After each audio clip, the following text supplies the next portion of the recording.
বাংলাদেশের বর্তমান অন্তর্বর্তী সরকারের প্রধান মোহাম্মদ ইউনূসের আমলে পাকিস্তানের সঙ্গে মাখামাখি বেড়েছে তাদের।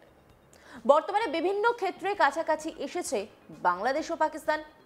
উভয় দেশের শীর্ষ কর্তাদের দফায় দফায় বৈঠকে মিলিত হতেও দেখা গিয়েছে। সেই ধারাবাহিকতা এখনো অব্যাহত। এবার পাকিস্তানের হেভি ইন্ডাস্ট্রিজ ট্যাক্সেলারি chairman lieutenant general Shakir Ullah খত্তাকের সঙ্গে সাক্ষাৎ বাংলাদেশের সেনা প্রধান ওয়াকারুজ্জামানের। সেই সাক্ষাতের ছবি ইতিমধ্যেই Bangladesh army social media page থেকে শেয়ার করা হয়েছে। সঙ্গে লেখা হয়েছে, সেনা প্রধানের সঙ্গে চেয়ারম্যান হেভি ইন্ডাস্ট্রিজ ট্যাক্সেলার পাকিস্তানের সৌজন্য সাক্ষাৎ। পাকিস্তানের heavy industries Taxila HIT chairman lieutenant general Shakir Ullah খত্তাকের নেতৃত্বে একটি প্রতিনিধি দল সেনাবাহিনী প্রধানের সঙ্গে সৌজন্য সাক্ষাৎ করেন। সাক্ষাৎকালে পারস্পরিক কুশল বিনিময়ের পাশাপাশি তারা দুই দেশের মধ্যে প্রতিরক্ষা খাতে সহযোগিতার বিভিন্ন সম্ভাবনার বিষয়ে আলোচনা করে। এই ছবি প্রকাশ্যে আসতে বিভিন্ন মহলে প্রশ্ন উঠতে শুরু করেছে। প্রকাশ্যে এটিকে সৌজন্য সাক্ষাৎ হিসেবে উল্লেখ করা হলেও আদৌ কি তাই, নাকি এর নেপথ্যে রয়েছে অন্য কোনো ছক?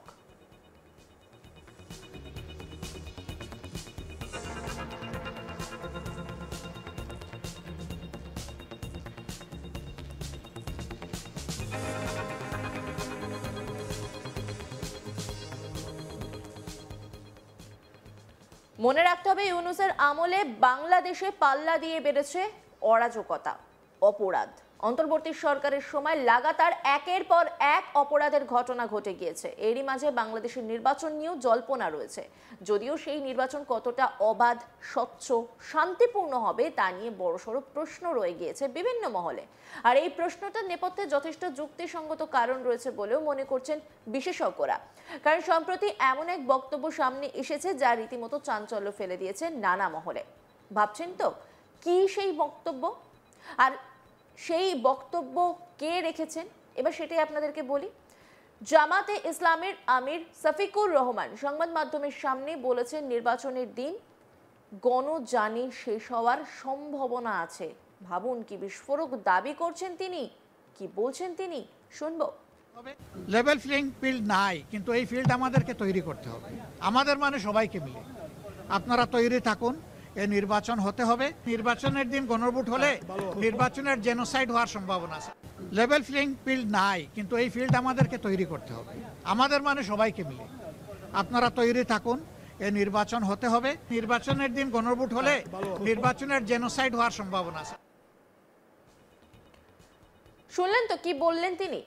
আর এই নির্বাচনের দিন বাস্তবে যদি এমনটা ঘটে তাহলে ভাবতে পারছেন কি পরিস্থিতি হবে বাংলাদেশে। প্রসঙ্গত, বিগত কয়েক মাসে লাগাতার বিশৃঙ্খলার সাক্ষী থেকেছে বাংলাদেশ। বিভিন্ন ক্ষেত্রে গ্রাস করেছে অরাজকতা, দেশে বেড়েছে অপরাধ। এই পরিস্থিতিতে নির্বাচন কবে হবে, কিভাবে হবে, এই ধরনের নানা প্রশ্ন ঘুরপাক খাচ্ছে বাংলাদেশের অন্দরে। তবে এবার যে বক্তব্য শোনা গেল জামাতে ইসলামের আমির শফিকুর রহমানের মুখে, তাতে রীতিমতো চাঞ্চল্য ছড়িয়েছে। আপনাদেরকে সেই বক্তব্যটা আরো একবার শোনাচ্ছি।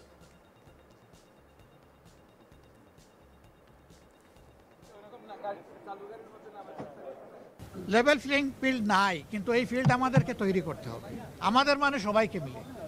আপনারা তৈরি থাকুন, এই নির্বাচন হতে হবে। নির্বাচনের দিন গণভোট হলে নির্বাচনের জেনোসাইড হওয়ার সম্ভাবনা আছে। লেভেল প্লেইং ফিল্ড নাই, কিন্তু এই ফিল্ড আমাদেরকে তৈরি করতে হবে, আমাদের মানে সবাইকে মিলে। আপনারা তৈরি থাকুন, এই নির্বাচন হতে হবে। নির্বাচনের দিন গণভোট হলে নির্বাচনের জেনোসাইড হওয়ার সম্ভাবনা আছে। প্রসঙ্গত, বাংলাদেশে কিভাবে অপরাধ ও অরাজকতা বেড়েছে তা নতুন করে বলার অপেক্ষা রাখে না।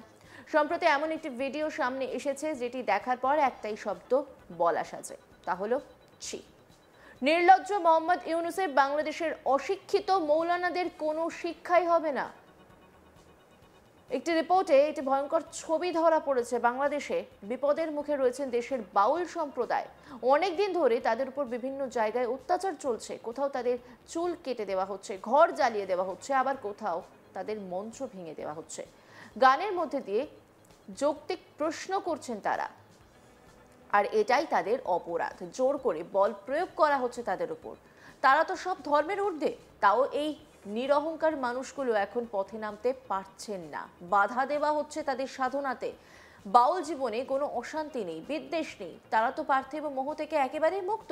তাও ইউনূসের দেশের এই মৌলানাগুলো এতটাই অশিক্ষিত যে তারা হামলা করছে, বাউলদের মেরে ফেলে দেওয়া হচ্ছে পুকুরে। বাউল শিল্পী আবুল সরকারের মুক্তির দাবিতে মানিকগঞ্জ শহরে হামলা চলছে। এই হামলার নেপথ্যে রয়েছে তৌহিদি জনতা, যেখানে 4 জন আহত হন, তাদের মধ্যে 3 জনই বাউল শিল্পী। আহতদের হাসপাতালে ভর্তি করা হয়। আহত বাউল শিল্পীরা হলেন শিবালয় উপজেলার সাকরাইল গ্রামের আব্দুল আলিম, সিঙ্গাইরের তালেবপুর গ্রামের আরিফুল ইসলাম ও হরিরামপুরের কামারঘোনা গ্রামের জহিরুল ইসলাম।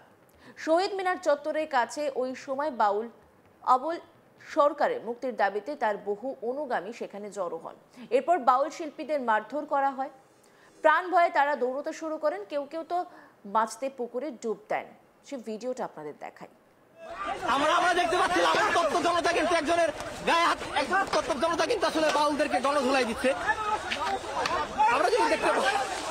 আমরা যদি দেখতে পারলাম এই মুহূর্তে কিন্তু একজন বাউলকে কিন্তু মেরে কিন্তু আসলে এখান থেকে তাড়িয়ে দেওয়া হয়েছে এই মুহূর্তে। আসলে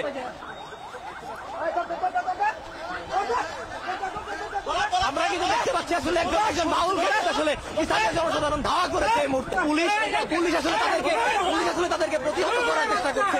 এখানে পুলিশ আসলে তাদেরকে প্রতিহত করার চেষ্টা করছে। কি আপনার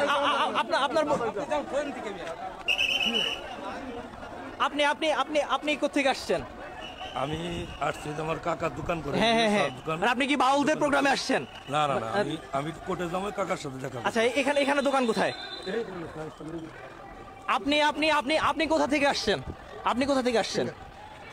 মানে কোথায় যাচ্ছেন? কোথায়? টাঙ্গাইল। মানিকগঞ্জে কি করছেন এই মুহূর্তে? মানিকগঞ্জে কি করছেন আসলে? বাসা কোথায় আপনার? টাঙ্গাইল সদরে। আপনি টাঙ্গাইল থেকে টাঙ্গাইলে যাবেন, তাহলে মানিকগঞ্জে কি করছেন? সিঙ্গারে আমি জব করি। আচ্ছা, সিঙ্গারে চাকরি করেন। আসলে স্টেডিয়ামের মাঠের এই এলাকাটাতে আসলে কি করছিলেন আপনি? স্টেডিয়ামের এই এলাকাটিতে কি করছিলেন? এটা স্টেডিয়ামের এটা কিসের এরিয়া? অবশ্যই মুসলমান। ভালো লাগে না ভাই, ভক্ত কিন্তু কি করে এখানে কি করছিলেন আসলে? আমার বাড়ি সদর। জি। সারেগ্রাম জব করি। জি। আমি টাঙ্গাইল যাবো। ভাই ওখানে লোকজন দেখে আমি ঢুকছি ভাই।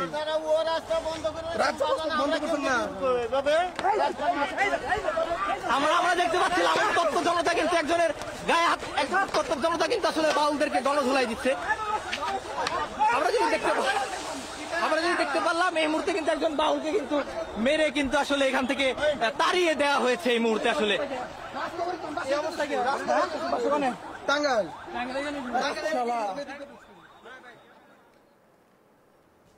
অন্যান্য খবরের আপডেটের জন্য অবশ্যই নজর রাখুন আজ তাক বাংলার ইউটিউব স্ট্রিমিংয়ে। লাইক, কমেন্ট, শেয়ার এবং সাবস্ক্রাইব করতে ভুলবেন না।